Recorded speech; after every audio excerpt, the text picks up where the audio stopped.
오늘 우리에게 주신 하나님의 말씀입니다. 출애굽기 9장 13절에서 35절까지 말씀입니다. 출애굽기 9장 13절부터 35절까지.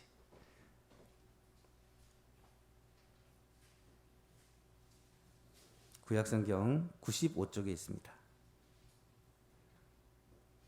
9장 13절부터 마지막 절까지 한 절씩 교독합니다. 여호와께서 모세에게 이르시되 아침에 일찍 일어나 바로 앞에 서서 그에게 이르기를 히브리 사람의 하나님 여호와의 말씀에 내 백성을 보내라. 그들이 나를 섬길 것이니라.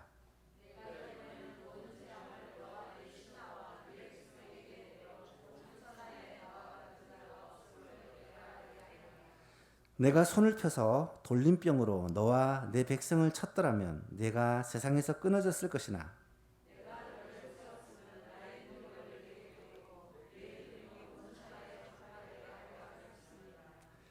내가 여전히 내 백성 앞에 교만하여 그들을 내보내지 아니하느냐.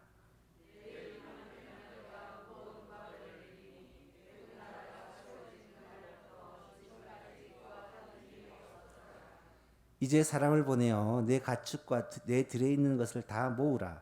사람이나 짐승이나 무릇 들에 있어서 집에 돌아오지 아니한 것들에게는 우박이 그 위에 내리리니 그것들이 죽으리라 하셨다 하라 하시니라.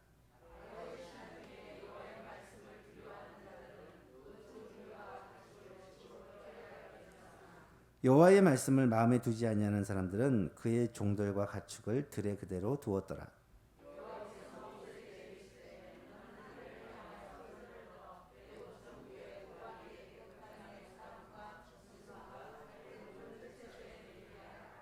모세가 하늘을 향하여 지팡이를 들매 여호와께서 우레소리와 우박을 보내시고 불을 내려 땅에 달리게 하시니라. 여호와께서 우박을 애굽 땅에 내리시매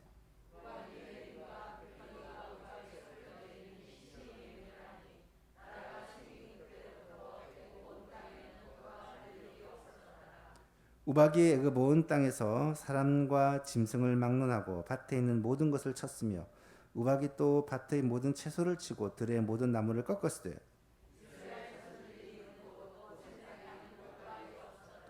바로가 사람을 보내어 모세와 아론을 불러 그들에게 이르되 이번은 내가 범죄하였노라. 여호와는 의로우시고 나와 나의 백성은 악하도다.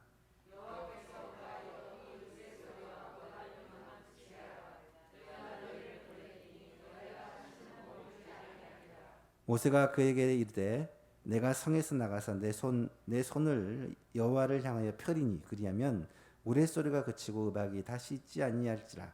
세상이 여호와께 속한 줄을 왕이 알리이다.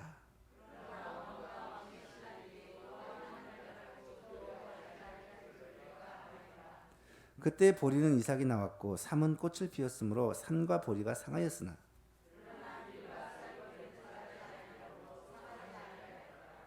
모세가 바로를 떠나 성에서 나가 여호와를 향하여 손을 펴매 우레소리와 우박이 그치고 비가 땅에 내리지 아니하니라.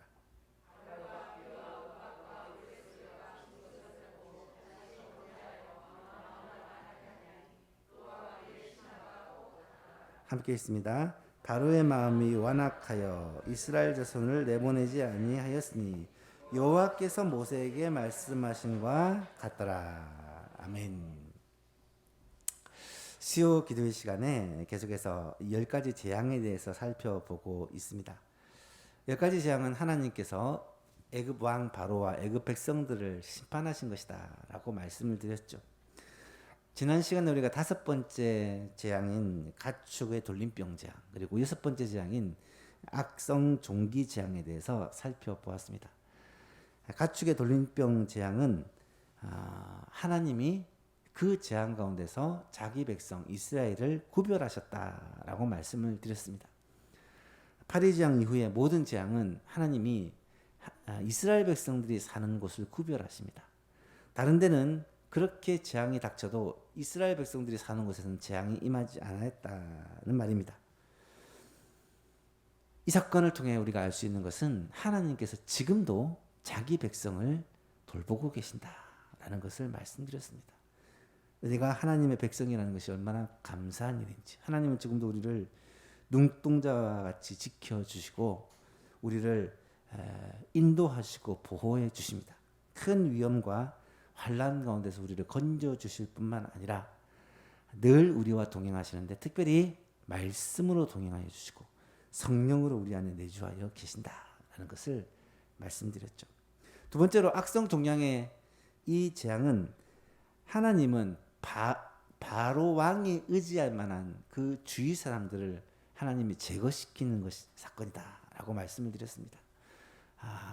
가장 측근이라고 할 수 있는 요술사들, 이 요술사들은 늘 바로 옆에 서서 바로의 명을 따라 바로가 내린 명령을 따라 행하는데 이 요술사들 때문에 바로가 더욱 교만하였고 또 망령된 일을 하도록 부추기는 일을 했다라는 것을 알 수가 있습니다. 이 요술사들은 이방 신을 섬기는 제사장들이요.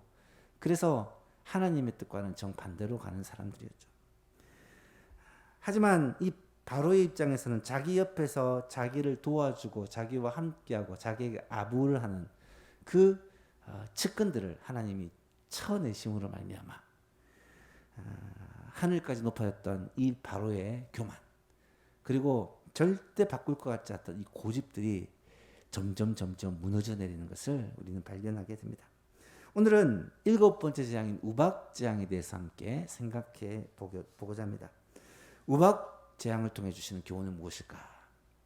세 가지를 살펴보았으면 좋겠습니다. 먼저 첫 번째로 우박 재앙을 통해서 온 천하에 하나님 같은 분이 없음을 알게 하는 게 하나님의 계획과 뜻이었다는 거예요. 온 천하에 하나님 같은 분은 없다. 오늘 보면 13절 14절을 보십시오. 여호와께서 모세에게 이르시되 아침에 일찍 일어나 바로 앞에 서서 그에게 이르기를 히브리 사람의 하나님 여호와의 말씀에 내 백성을 보내라. 그들이 나를 섬길 것이니라. 14절을 보십시오. 내가 이번에는 모든 재앙을 너와 내 신하와 내 백성에게 내려 온 천하에 나와 같은 자가 없음을 내가 알게 할 것이다. 모든 세상에 하나님 같은 분이 없다는 것을 이 재앙을 통해 알게 될 것이다 라는 말입니다. 그리고 15절 16절에 보니까 내가 손을 펴서 돌림병으로 너와 내 백성을 쳤더라면 내가 세상에서 끊어졌을 것이나 내가 너를 세웠음은 나의 능력을 내게 보이고 내 이름을 온 천하에 전파되게 하려 하였음이니라. 조금 문장이 조금 어렵게 됐지만 무슨 말입니까? 돌림병 재앙은 5번째 재앙이었던 가축의 돌림병 재앙이 유행을 해서 많은 가축들이 죽임을 당했죠. 여러분, 만약에 하나님이 가축에게 이 질병을 주지 않고 사람에게 질병을 주었다. 사람에게 돌림병을 줬다면 벌써 애굽이란 나라는 역사에서 지워졌단 말이에요. 애굽 왕을 비롯한 애굽의 모든 사람들이 다 이 병 때문에 사라졌다는 말이에요. 여러분, 하나님께서 애굽을 벌할 능력이 없어서 돌림병 재앙으로 애굽을 치지 않은 게 아니라 하나님의 분명한 목적은 뭐냐? 바로 이스라엘의 하나님 여호와가 살아계시고 역사하신다는 것을 그들의 눈으로 똑똑히 보게 하기 위함이라는 거예요.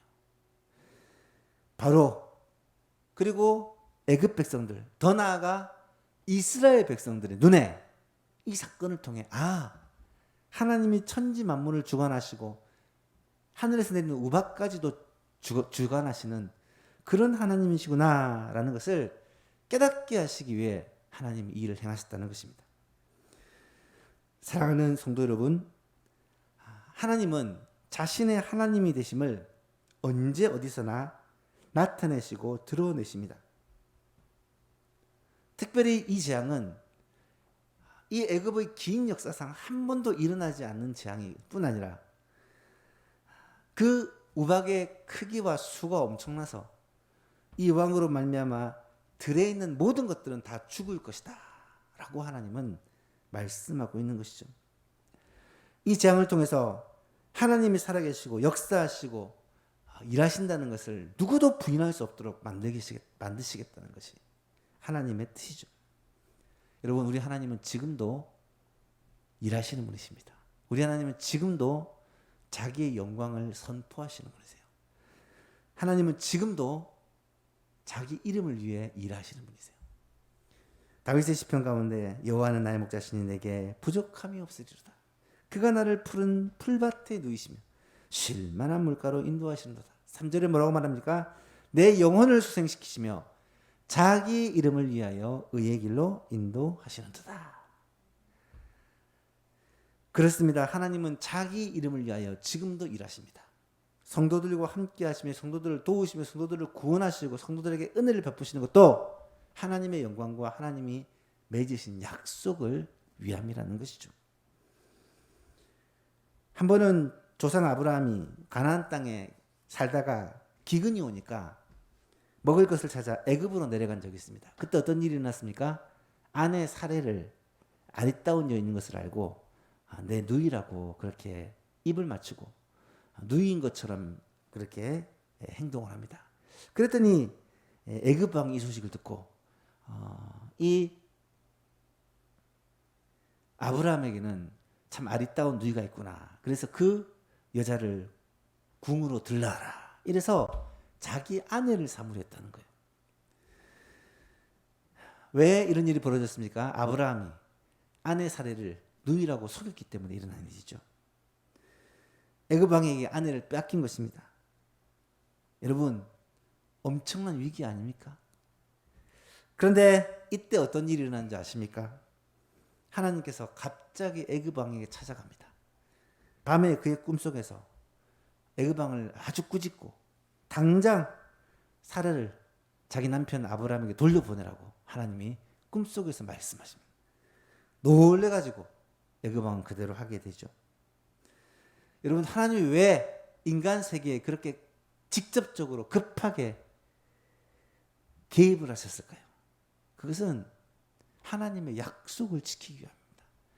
내 아내 사라에게서 날짜가 내 아들이라 일컬음을 받게 될 것이고 그 아들을 통하여 천하 만민이 복을 받게 되는 통로가 되게 할 것인데 그 약속을 하시기 위해 하나님께서 그렇게 행하셨다라는 것이죠.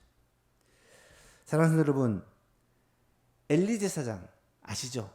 엘리 제사장의 집에 사무엘이 어릴 적부터 그 집에 머물면서 그렇게 자라나게 됩니다.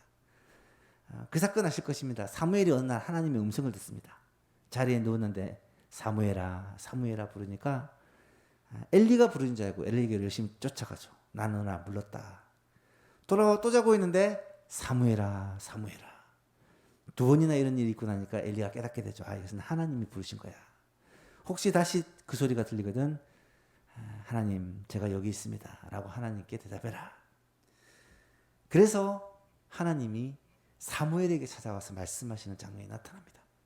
여러분, 이때 하나님께서 사무엘에게 뭐라고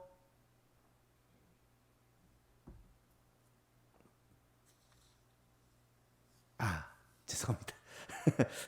순서를 잘못했네요. 하나님의 영광에 대해서 지금 말씀하고 있는데요. 엘리 세상 시대에 한 번은 블레셋과의 전쟁이 벌어졌습니다. 그때 엘리 제사장이 전쟁을 하러 아들 홈리와 비느하스를 비롯한 그런 군인들이 나가서 싸우는데 백성들이 전쟁에서 불리하고 질 것 같으니까 어떻게 합니까? 법궤를 하나님의 언약궤를 전쟁터로 가지고 나갑니다. 그러다가 언약궤가 세상의 블레셋에게 빼앗기는 일이 벌어지고 맙니다. 여러분, 그때 하나님의 궤가 하나님의 상징인 하나님의 궤가 이방 민족에게 빼앗겼으니까 얼마나 비참하고 원통한 일입니까? 이 소식을 듣고 엘리가 자빠져서 죽는, 엘리의 두 아들 홈리와 비느하스도 죽는 그런 비극이 일어나지 않습니까? 그런데요, 하나님의 궤가 블레셋에 빼앗겨서 어떤 일이 벌어지는지 아시죠? 블레셋에 가서 하나님의 궤가 조롱을 당한 것이 아니라 이 궤를 놔두는 곳마다 놀라운 역사들이 나타납니다. 블레셋 신 다곤의 신상에다가 넣어놨더니 이 다곤 신상이 다 부서져 가지고 이 궤 앞에 엎드리는 거예요. 놀래가지고 또 다른 곳으로 옮겼더니 또 난리가 난 거예요. 전염병이 생겨가지고 그 마을 사람들이 다 죽는 거예요. 그래서 마을마다 이 괴를 빨리 치우라고. 그래서 여러 곳을 돌다가 결국은 이스라엘 땅으로 돌아오잖아요. 하나님은 자기의 영광을 빼앗기시는 분이 아닙니다. 이사야 42장 8절에 나는 여호와니 이는 내 이름이라. 나는 내 영광을 다른 자에게 내 찬송을 우상에게 주지 아니하니라. 지금도 마찬가지입니다. 하나님은 온 천하의 하나님이시오. 지금도 하나님은 자기 백성을 위하여 일하시고 역사하시는 하나님이십니다. 인간 역사를 통해 일어나는 모든 일들이 사람의 역사인 것 같지만 사실 들여다보면 전부 다 하나님의 역사라는 거예요. 그래서 히스토리라고 얘기를 하죠. 지금 우리가 겪는 이 일도 사실은 시간이 다 지나고 나면 이 모든 일이 하나님의 섭리와 계획 속에 이루어진 일이라는 것을 우리는 깨닫게 될 것입니다. 전쟁, 기근, 전염병, 코로나와 같은 이런 어마어마한 일들도 다 하나님의 언약대로, 하나님의 말씀대로, 하나님의 뜻과 계획 안에서 진행되고 있다라는 사실을 우리가 꼭 알고 믿어야 된다는 거예요. 하나님은 지금도 자신의 영광을 위해 일하고 계십니다. 두 번째로 이 우박지향을 통해 알 수 있는 사실이 뭐냐? 애굽 사람에게도 이번에는 피할 길을 내어주시는 하나님의 특별하신 자비를 보게 됩니다. 19절 20절을 보시면 이제 사람을 보내어 이 모세가 아론을 통해 한 거죠. 이 바로에게 한 말입니다. 이제 사람을 보내어 내 가축과 내 들에 있는 것들을 다 모으라. 사람이나 짐승이나 무릇 들에 있어서 집에 돌아오지 아니하는 것들에게는 우박이 그 위에 내릴 것이다. 그것들을 죽으리라 하셨다. 여러분, 우박이요 얼마나 크고 무거우면 이것이 들에 있는 사람도 죽이고 짐승도 죽인다는 말입니까? 하나님 말씀대로 그렇다는 거예요. 뭐 역사학자들이 하면 적어도 우박이 주먹만한 크기는 됐을 것이다. 주먹만한 크기의 돌멩이가 하늘에서 쏟아지기 때문에 사람도 죽고 짐승도 죽었을 것이다. 그런 얘기를 합니다. 바로의 신하 중에 어떤 일이 벌어집니까? 두 부류가 나누어집니다.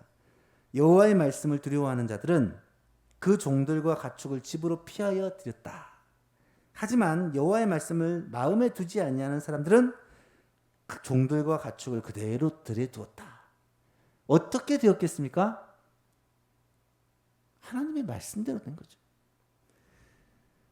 여러분, 지금까지는 하나님께서 애굽의 심판을 하시면서 자기 백성들을 돌보셨지만 이번에는 애굽에 있는 사람에게도 심판을 하시는 가운데 그들에게 피할 길을 주고 계시다는 거예요. 하나님의 말씀을 들으면 산다는 것을 깨닫게 하시기 위함입니다.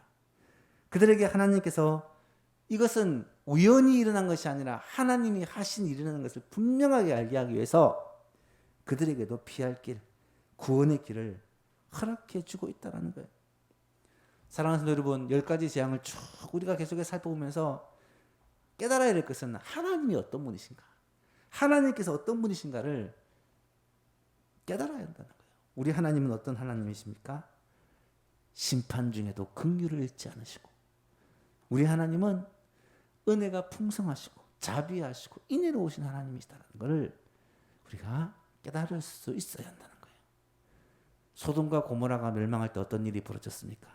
하나님께서 그 성을 심판하시면서 천사들을 그곳에 보냅니다. 그리고 롯과 그의 가족들을 구원하려고 하시죠. 물론 롯의 아내는 구원받지 못했지만 하나님의 은혜가 심판 중에서도 있었다는 말입니다. 요나 사건 아시죠? 니느웨가 어떤 도시입니까? 아수르의 수도입니다. 이스라엘을 멸망시키는 그런 무지막지한 나라입니다. 그 수도에 니느웨, 가장 포악한 사람들이 살고 있는 그곳에 하나님의 심판이 임하는데 그냥 임한 게 아니라 요나를 보내어 하나님의 심판을 경고하신 후에 일어나게. 그 경고를 듣고 요나 사람, 니느웨 사람들이 하나님 앞에 회개했을 때 하나님이 내리시려고 한 심판이 내리지 않았던 사실을 우리는 잘 알고 있습니다. 우리 하나님이 그런 하나님이십니다. 하나님은 심판 중에서도 긍휼을 잃지 않으시고 자비로우시며 인애로우시며 우리 하나님은 참으시고 기다리시는 하나님이십니다. 그 하나님을 세상 모든 사람들이 알고 하나님께로 돌아오기를 지금도 기다리고 계신다는 사실입니다. 제가 늘 이야기하는 디모데전서 2장 4절 말씀에 하나님은 모든 사람이 구원을 받으며 진리를 아는 데 이르기를 원하시느니라. 모든 사람입니다. 마태복음 28장 18절 20절에도 예수님이 마지막 우리에게 지상 명령을 주시는데 예수께서 나와 말씀하여 이르시되 하늘과 땅의 모든 권세를 내게 주셨으니 그러므로 너희는 가서 모든 민족을 제자로 삼아 아버지와 아들과 성령의 이름으로 세례를 베풀고 내가 너에게 가르쳐 분부한 모든 것을 가르쳐서 지키게 하라. 볼지어다 내가 세상 끝날까지 너희와 함께 있으리라. 모든 민족에게 모든 사람에게 이 소식을 전하라고 명령하고 계십니다. 여러분 그렇습니다. 지금도 하나님은요 세상 사람들에 대해서 긍휼을 가지고 계세요. 우리를 통해서 그들에게 복음을 전하기를 원하신다는 것입니다. 아직 이 성중에 건질 영혼이 있기 때문에 하나님께서 이 예수만교회를 이곳에 세우시고 우리에게 그 사명을 맡겨주셨다는 것입니다. 우리 교회가 해야 될 많은 일들 가운데 가장 중요한 핵심적인 사명이 있다면 복음을 전하여 영혼을 구원하는 일이라는 거예요. 그래서 우리는 이 일을 멈출 수 없고 다른 어떤 것보다 더 중요하고 우선시해야 된다는 거예요. 심지어 코로나 상황 가운데서도 우리의 사명과 본질을 잊어서는 안 된다라는 것입니다. 예수만교회가 그 사명을 바르게 감당하는 교회가 될 수 있기를 주님의 이름으로 축복합니다. 마지막으로 우박지향에 우리에게 주시는 메시지가 뭐냐? 결국 바로와 그의 신하들이 스스로 멸망의 길을 선택하고 그 길을 걸어가는 것을 보게 됩니다. 하나님이 이렇게 자비를 베풀어 주시는데도 그들은 결국 멸망의 길을 선택해요. 보십시오. 우박장으로 인해서 난리가 나니까 여러분 이번에는 바로가 깜짝 놀란 것 같아요. 그래가지고 모세와 아론을 급하게 부릅니다. 그리고 말을 합니다. 바로가 사람을 보내어 모세와 아론을 불러 그들에게 이르되 이번은 내가 범죄하였노라. 여호와는 의로우시고 나와 나의 백성은 악하도다. 여호와께 구하여 이 우레소리와 우박을 그만 그치게 하라. 내가 너희를 보내리니 너희가 다시는 머물지 아니하리라. 보내줄게. 마음대로 가서 예배드리고 마음대로 가서 해라고. 그러니까 제발 이 우박 좀 그치게 해달라고. 모세를 잡고 신신당부를 합니다. 그런데요. 바로 이어서 놀라운 말씀이 나타납니다. 33절 이하를 보니까 모세가 바로를 떠나 성에서 나가 여호와를 향하여 손을 펴매 우레소리와 우박이 그치고 비가 땅에 내리지 아니하니라. 바로가 비와 우박과 우레소리가 그친 것을 보고 다시 범죄하여 마음을 완악하게 하니 그와 그의 신하가 꼭 같더라. 바로의 마음이 완악하여 이스라엘 자손을 내보내지 아니하였으니 여호와께서 모세에게 말씀하신 것과 같더라 라고 기록합니다. 여러분 이렇게 180도가 다릅니다. 당장 와서 우박을 그치게 하면 다 보내겠다 얘기해놓고 우박이 딱 그치고 나니까 아무 일도 없었던 듯이 시침이 뚝 떼고 있는 이 바로와 신하들의 모습을 우리가 보셔야 합니다. 그 이유를 성경에서는 이렇게 설명을 합니다. 31절 32절에 그때에 보리는 이삭이 나왔고 삼은 꽃이 피었으므로 삼과 보리가 상하였으나, 이 말은 삼과 보리는 당시 이삭이 나고 자라는 시기였기 때문에 이 우박에 다 죽었다는 거예요. 다 이 우박 때문에 멸망했다는 거예요. 그런데 밀과 쌀보리는 아직 자라지 아니한 거로 상하지 않았다. 이 말은 땅 속에 있는 거예요. 아직 싹이 나지 않았다는 말입니다. 아직 이렇게 자라지 않았다는 거예요. 그래서 우박에도 상하지 않았다. 그렇게 설명을 합니다. 무슨 말입니까? 아직까지 조금 희망이 있다는 거예요. 보리와 밀은 망했지만 보리와 삶은 망했지만 밀과 쌀보리는 아직 희망이 있다는 거예요. 이 조금의 희망을 보고는 바로와 그의 신하들이 마음을 같이하여 안 된다, 못 보낸다. 그렇게 마음을 바꿔버렸다는 것입니다. 여러분, 이 장면을 보면서 여러분 어떤 생각이 드십니까? 참 바로와 신하들, 특히 바로가 정말 스스로 화를 자초하고 있다. 그 생각이 들지 않으십니까? 정말 맞을 짓만 골라서 하고 있다. 스스로 멸망의 길을 걸어가고 있다는 생각이 들지 않으십니까? 여러분, 이것이 세상 사람들의 모습입니다. 하나님이 아주 엄하시고 막 분이 넘치시는 분이라서 죄를 심판하시고 막 불을 내리시는 분이 아니라 죄인들이, 하나님을 대적하는 자들이 맞을 짓을, 죽을 짓을, 멸망의 길을 스스로 자초하기 때문에 이 심판을 당하는 것이라는 것이 성경이 설명하는 내용입니다. 아까 제가 얘기하려 했던 얘기가 순서가 바뀌었는데, 사무엘이 어린 시절에 하나님의 음성을 듣잖아요. 그래서 3번에 걸쳐서 하나님의 음성을 듣고 결국은 하나님 앞에 종이 듣겠습니다, 말씀하십시오 하니까 하나님이 사무엘에게 뭐라고 말씀했는지 혹시 기억나십니까? 사무엘이 어린 시절에 하나님의 음성을 들었다는 건 아는데 그 내용은 잘 모르더라고요. 그 내용이 뭐냐면 바로 이 내용입니다. 여호와께서 사무엘에게 이르시되 보라, 내가 이스라엘 중에 한 일을 행하리니 그것을 듣는 자마다 두 귀가 울리리라. 이 어마어마한 내용이라는 거예요. 내가 엘리의 집에 대하여 말한 것을 처음부터 끝까지 그날에 그에게 다 이루겠다.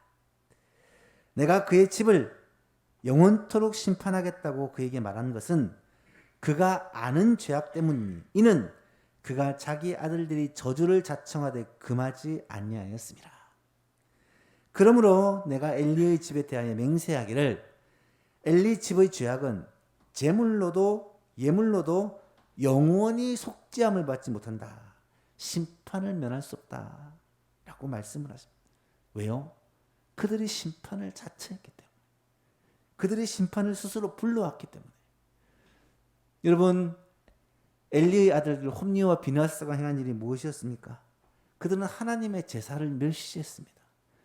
제사장이 제사를 멸시했습니다.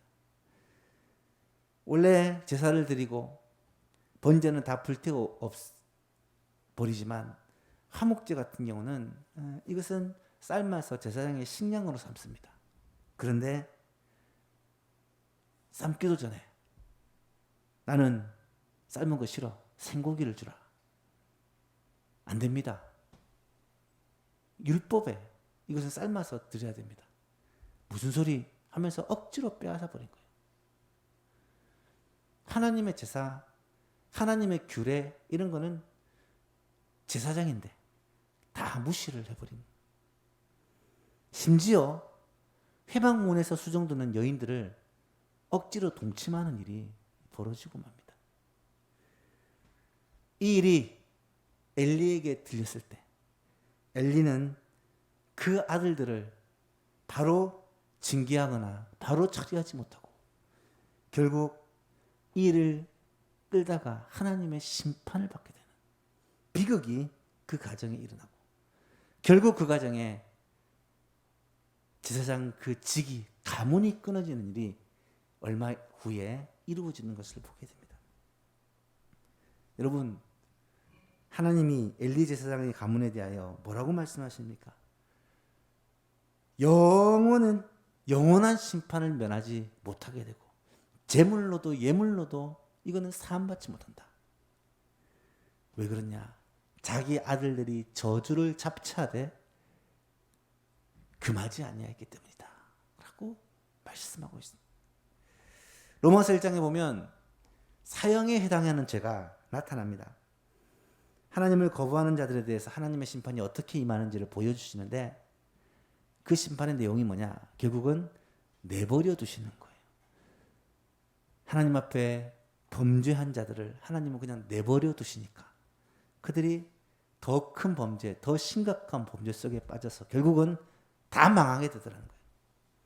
로마서 1장 28절에 보니까 또한 그들의 마음에 하나님 두기를 싫어하며 하나님께서 그들을 그 상실한 마음대로 내버려 두사 합당하지 못한 일을 하게 하셨으니 곧 모든 불의와 추악과 탐욕과 악의가 가득한 자요 시기, 살인, 분쟁, 사기, 악독이 가득한 자요 수근수근하는 자요 비방하는 자요 하나님께서 미워하시는 자요 능욕하는 자요 교만한 자요 자랑하는 자요 악을 도모하는 자요 부모를 거역하는 자요 우매한 자요 배역하는 자요 무정한 자요 무자비한 자라 21가지 죄를 다 나열하면서 이와 같은 일을 행하는 자는 사형에 해당된다고 하나님께서 정하신 것을 알고도 자기들만 행할 뿐 아니라 이 세상 사람들을 향해 말하는 거예요.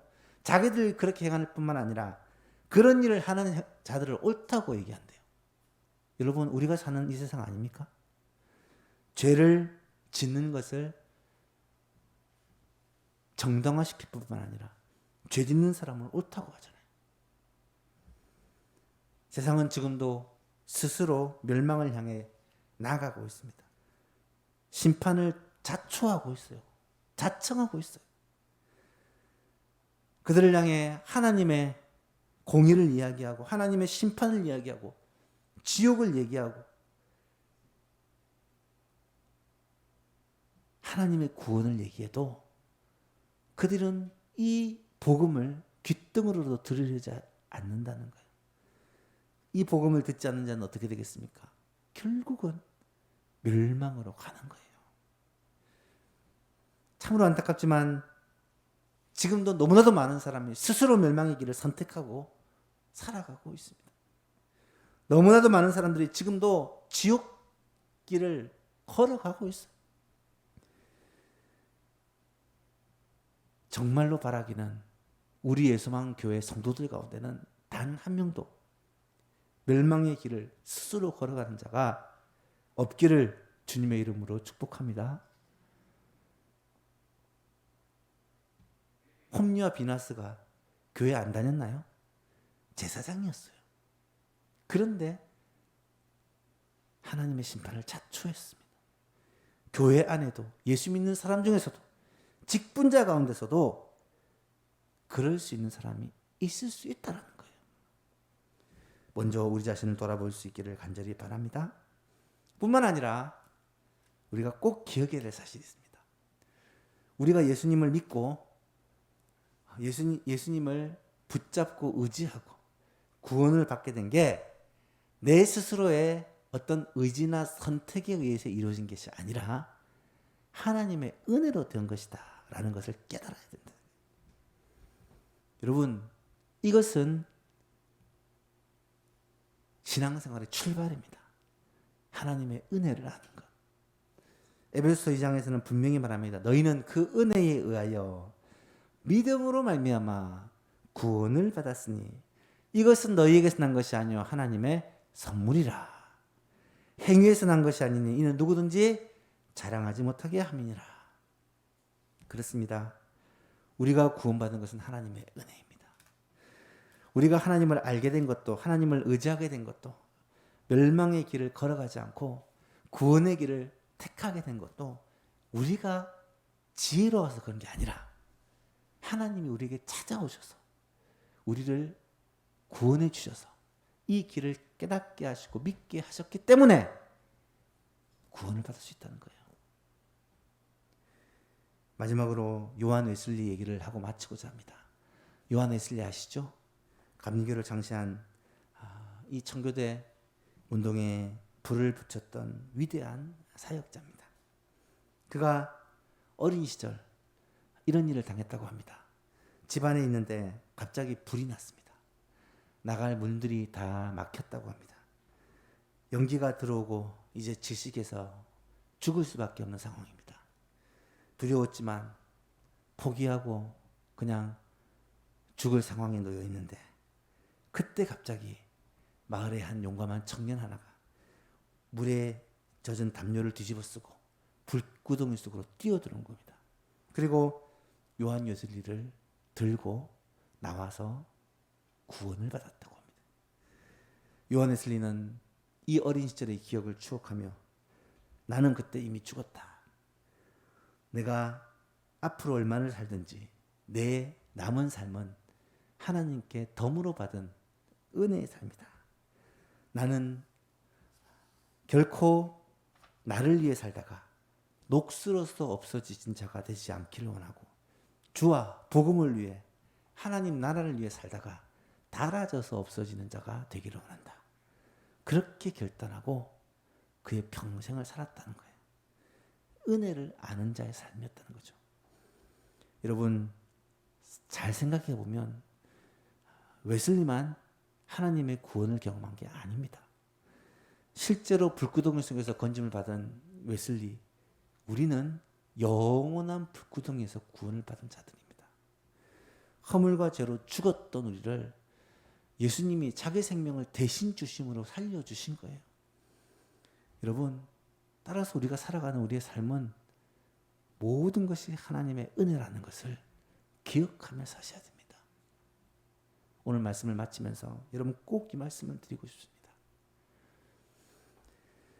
심판을 자초하는 죽음을 향해 걸어가는 우리 주위의 많은 사람들을 보면서 아이고 할 게 아니라 나를 구원하신 하나님의 내가 얼마나 놀라운지, 내가 하나님께 구원받는 것이 얼마나 감사한지, 이 은혜를 아는 자가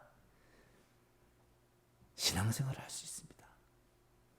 내 생명도 하나님의 것이고 내 건강도 하나님의 것이고 내 시간도 내 물질도 내 몸도 사실은 하나님의 것이다.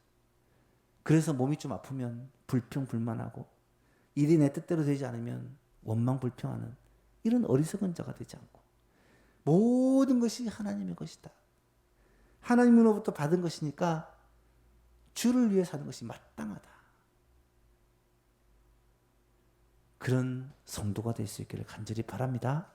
고린도전서 6장에 너희 몸은 너희가 하나님께로부터 받은 바 너희 가운데 계신 성령의 전인 줄을 알지 못하느냐. 너희는 너희 자신의 것이 아니라 값으로 산 것이 되었으니 그런즉 너희 몸으로 하나님께 영광을 돌리라. 여러분, 우리의 몸으로 하나님께 영광을 돌리는 그런 귀한 성도가 될 수 있기를 주님의 이름으로 축복합니다. 말씀을 맺습니다.